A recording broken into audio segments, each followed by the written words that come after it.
Olá, começamos hoje uma série especial do programa Sala de Imprensa, direto da Associação Espírito Santense de Imprensa em Vitória, capital do estado. E nesta série especial nós vamos conversar com algumas personalidades que marcaram a história do Espírito Santo e também do Brasil. E neste programa de estreia nós vamos conversar com o ex-deputado federal constituinte Estélio Dias. Estélio é dono de um dos currículos mais invejáveis, eu diria, em todo o mundo. É mestre em educação pela Universidade de Houston e também PhD em educação e administração pela mesma universidade. Nós vamos conversar com ele e saber um pouco de toda essa história e de sua vida pública. O Sala de Imprensa Especial está começando. Nós vamos conversar, como já anunciado, com o ex-deputado federal constituinte, 2 mandatos de deputado federal e com um currículo, como eu disse na abertura, invejável. Doutor Estélio Dias, tudo bem? Tudo bem, é um prazer estar aqui na TV Sudeste, canal 17, com todos os amigos aí de Guarapari, os amigos de Vitória, do Espírito Santo. E quero parabenizar você que nós estamos chegando também, segundo sua informação, na Sky TV em Boston, nos Estados Unidos. E através da internet, a TV Sudeste também está alcançando toda a comunidade brasileira, toda a comunidade internacional. E isso é um motivo de muita alegria para nós, muita honra de estar aqui falando não somente para você e para os moradores da cidade de Saúde de Vitória, do Espírito Santo, e uma honra e uma alegria muito grande estar falando para todas as pessoas de Guarapari, mas através de Guarapari, chegando ao Brasil e chegando ao mundo. Doutor Estélio, que ele é advogado, economista, professor universitário, eu me sinto também honrado de poder estar aqui com o senhor. Isso certamente vai ser algo que vai marcar o meu currículo profissional também. Com todo esse currículo acadêmico, tendo participado de missões oficiais em vários países, o que levou o senhor à vida pública, especialmente à política? Olha, eu vou dizer de uma maneira muito clara, muito prática e muito coloquial, porque essa entrevista é uma entrevista eu diria, de pé de fogão, é uma entrevista doméstica, é uma entrevista que a gente se fala diretamente para o povo de Guarapari. Eu gostaria de dizer para vocês que é aquela clássica frase que o povo de você sempre fala: o homem impõe e Deus dispõe. Eu fui para a Secretaria de Educação e estava chegando recentemente nos Estados Unidos, ia fazer um curso na Alemanha, quando o então governador Eurico Rezende nos convidou para ser secretário de Educação.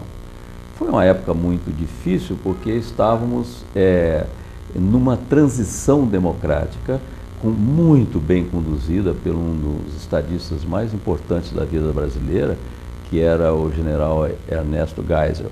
E ele dizia na ocasião que a transição do regime político brasileiro naquela ocasião deveria ser lenta, gradual e progressiva. Essa é a frase do Geisel. E eu cheguei exatamente nesta fase de transição lenta, gradual e progressiva, mas que ainda existiam focos de insatisfação na época com o regime militar, existia focos de insatisfação já espalhadas no Brasil inteiro, e eu enfrentei a primeira greve dos professores da universidade. Desculpe, eu vindo da universidade enfrentei a primeira greve dos professores estaduais, e nesta primeira greve era, na época, o ministro Rubem Ludwig. Eu procurei o ministro Rubem Ludwig e disse assim: olha, o Espírito Santo está passando uma fase difícil, não tem como atender às reivindicações do professorado, e nós estamos num regime centralizado, eu gostaria de ouvir do ministro qual seria a situação. Ele já faleceu, era um homem muito correto, muito sério, foi um dos expoentes do regime militar na época, mas era um civil, era um fulano de uma cabeça muito boa. Ele virou para mim e disse assim: olha, você vá para o seu estado e diga a verdade. Se o professor está ganhando pouco, você diga assim, você está ganhando pouco. Eu, a princípio, não estava ainda atento a esse tipo de comportamento de pessoas que estavam no poder, porque as pessoas que estão no poder geralmente tentam dourar a pílula, né? Tentam colocar uma situação de uma cereja no bolo, e ele foi muito claro. Eles estão ganhando pouco, você diga que eles estão ganhando pouco. Bom, eu voltei para o Espírito Santo e naquela época, no impulso ainda do jovem, eu fui para a Assembleia, e na época era uma ex-deputada, que também é Mirtz Bevilacqua, que era chefe do movimento, e disse assim, olha, lamento dizer a vocês que nós vamos trabalhar juntos para resolver esse problema, e eu quero dizer a vocês, aí já copiando o ministro Rubem Ludovico, que vocês estão ganhando muito pouco mesmo, e o governo assume isso. Bom, a partir daí, nós começamos a ter condições de enfrentar vários movimentos, entre esse movimento, de maneira muito clara, e teve no Dr. Eurico Rezende, aí faço um parênteses para fazer uma homenagem a um grande político, a um grande homem público, a um sério homem público, chamado Eurico Rezende, que na época, quando ele entrou no governo, ele recebeu o governo e o professorado de 3 mil reais que ganhava, ele, no primeiro aumento, ele deu um aumento para 9 mil reais. Muito bem. Foi um grande aumento naquela época, certo? E com isso nós ultrapassamos a greve. E ultrapassamos a greve de maneira assim, dialogando muito com a classe, e a ex-deputada, naquela época, era também um entusiasta da educação no Espírito Santo, que é a deputada Mirtz Bevilacqua, né? Ela participou desse contato, desse diálogo, facilitou de certa forma esse diálogo, e nós chegamos aí a ultrapassar então essa greve e ultrapassar esse problema. Ao ultrapassar esse problema, nós começamos a ajeitar, a dar uma nova confluência à educação. Resolvemos o problema da educação de excepcionais. Na época só existiam as APAES, estavam quebradas, nós resolvemos o problema das pessoas que estavam no campo e queriam vir para a cidade, criando os centros de implantação e educação rural. Fizemos um trabalho muito importante em Rio Novo do Sul com o prefeito Amaro Cobre, e ficou sendo referência para as grandes corporações, ficou sendo referência para os grandes interesses do governo na época, e o Amaro Cobre também implantou esses centros de referências, esse centro de referências de educação rural, de tal forma que as pessoas não precisavam sair do campo para vir para a cidade. Então, mas era preciso que nós dessemos alguma coisa a esses alunos naquela época, porque eles completavam naquela época a 8ª série e tinha que voltar ou para fazer o ensino médio ou no município mais perto, ou tinha que vir para Vitória. Nós criamos esses centros e colocamos esses alunos nesses centros, com uma diferencial muito importante à época. É que, ao nós ver que os cursos, os clássicos de técnico em contabilidade, de enfermagem ou qualquer coisa, nós criávamos cursos de vacinador, criávamos os cursos de assistente de veterinário, para que as pessoas que estavam nas suas propriedades lá continuassem praticando.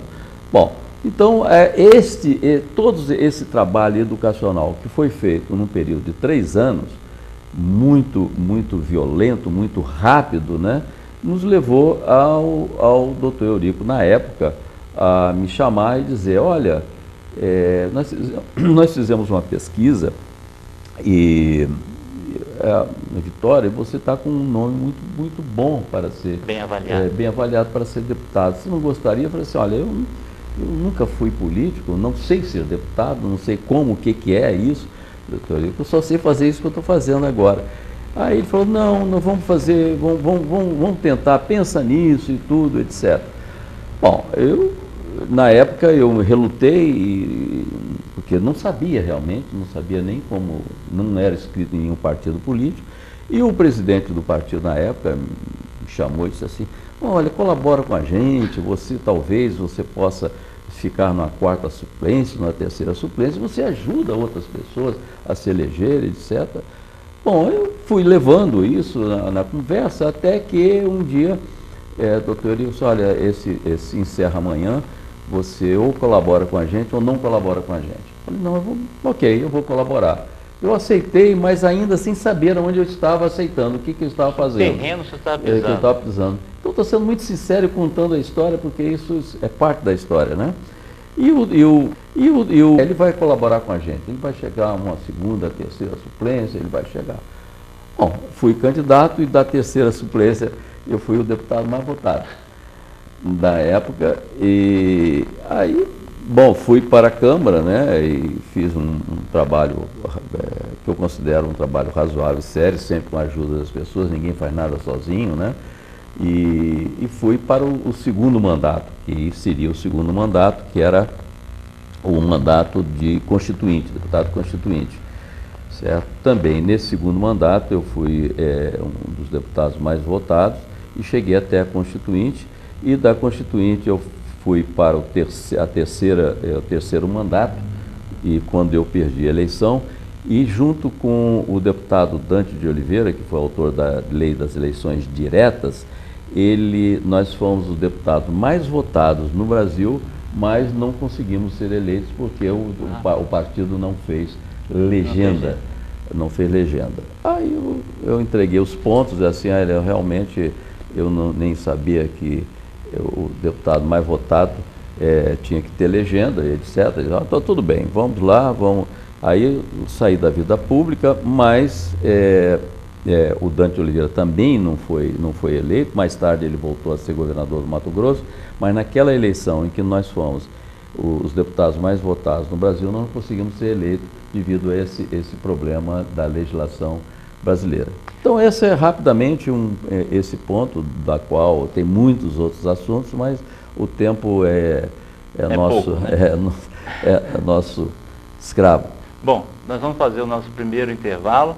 Nós estamos conversando com o ex-deputado federal constituinte, Stélio Dias. Essa foi só uma pequena, né, tem muita história para contar, mas uma pequena introdução do que foi a vida pública e a história de vida do ex-deputado federal constituinte, Stélio Dias. Daqui a pouco a gente volta com Sala de Imprensa Especial. Até já.